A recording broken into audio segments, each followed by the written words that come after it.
In this video, I will show you how you can screen record on your iPad with sound. Now, if you want your screen recordings to include the sound, first of all, just open the control center on your iPad, then tap and hold on the screen recording icon. If you cannot find this icon in your control center, just tap and hold on the empty space in the control center, then tap on Add a Control. And from here, just search Screen Recording. Now, after you find the screen recording icon, just tap on it and add it to the control center.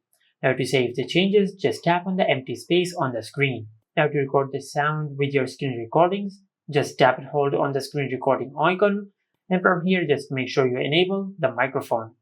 After you turn on the microphone, then tap on Start Recording. And as you start screen recording, your screen recording will also record the sound from the microphones of your iPad.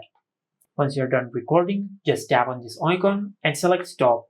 Now, if I open the Photos app, and if I open the screen recording which we have just recorded, and as you start screen recording, your screen just like that.